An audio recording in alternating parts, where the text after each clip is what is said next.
The moment I saw my twin sister Bella step out of that black limousine wearing a diamond tiara, I knew my life was about to change forever.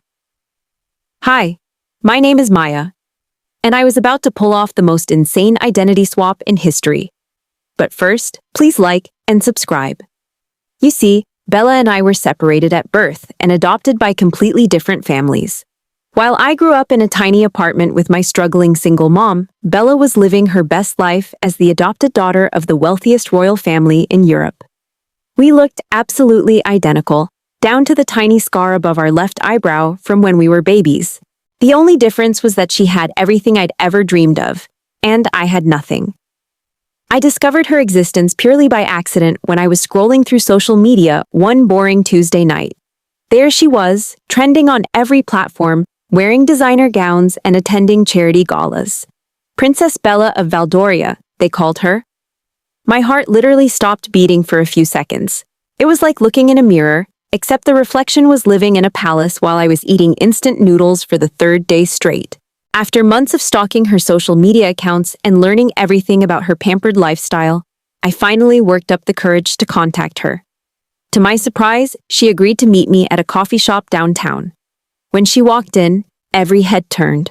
She carried herself like true royalty, and I suddenly felt embarrassed about my thrift store outfit. But here's the crazy part. During our conversation, I learned something that shocked me to my core. Bella was absolutely miserable. She complained about the constant pressure, the boring royal duties, and how she never had friends. Meanwhile, any real, I was telling her about my freedom to do whatever I wanted, even though I was broke. That's when she dropped the bombshell. She wanted to experience normal life for just 1 week, and she suggested we switch places. My jaw hit the floor. Was she seriously offering me the chance to live like a princess while she got to be ordinary? Of course, I said yes without thinking twice about the consequences. The plan was simple. Bella would give me a crash course in royal etiquette, and I would teach her how to blend in with regular people. We spent the entire weekend practicing everything from proper curtsy techniques to which fork to use for the salad course. She showed me how to walk gracefully in heels and speak with that refined accent that made everything sound sophisticated. Meanwhile, I taught her how to use public transportation, order from a drive-thru, and do her own laundry.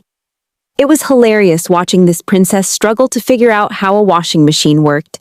But she was determined to master the art of being normal, and I was equally determined to master the art of being royal.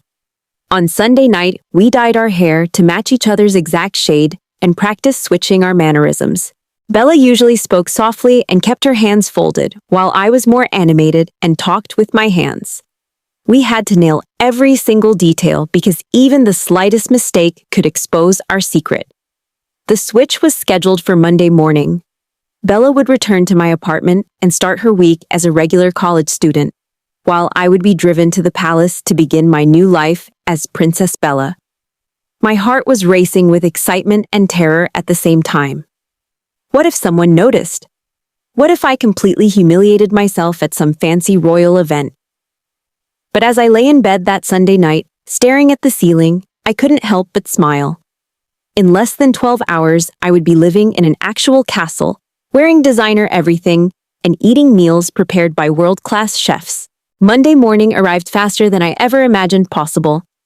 I woke up at 5 in the morning, my stomach doing backflips as I got ready for the most important performance of my life. The royal car would pick me up at exactly 7:30, and Bella had drilled into my head that punctuality was everything in the royal world. I slipped into the elegant navy dress Bella had left for me, complete with pearl earrings and a matching necklace that probably cost more than my mom's rent for 6 months. Looking in the mirror, I barely recognized myself. The transformation was incredible, but the real test would come when I stepped into that palace and had to convince everyone that I was their beloved princess. The limousine ride felt like it lasted forever. My driver, Charles, kept glancing at me in the rearview mirror with a puzzled expression. Had he already figured out something was wrong? My palms were sweating despite the air conditioning, and I kept rehearsing my responses to potential questions in my head. When we finally pulled up to the palace gates, my breath caught in my throat. The building was even more magnificent in person than in all those photos I had studied. Towering spires reached toward the clouds, and perfectly manicured gardens stretched as far as the eye could see. This was really happening. The palace staff greeted me with warm smiles and respectful bows. So far, so good. My first challenge came when the head butler, Winston, informed me that I had a meeting with the Queen Mother in 30 minutes to discuss the upcoming charity gala. My heart nearly exploded right there in the marble foyer. I somehow managed to navigate my way to the royal library, where the Queen Mother was waiting with her morning tea. She was exactly as intimidating as Bella had described, with silver hair perfectly styled and eyes that seemed to see right through you. For a terrifying moment, I was convinced she knew I was an imposter. Looking back on that incredible week, I learned that sometimes the grass really isn't greener on the other side.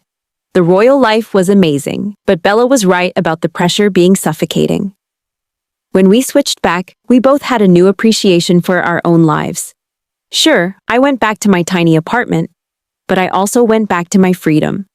And honestly, that week taught me that being yourself is the most valuable thing you can ever own.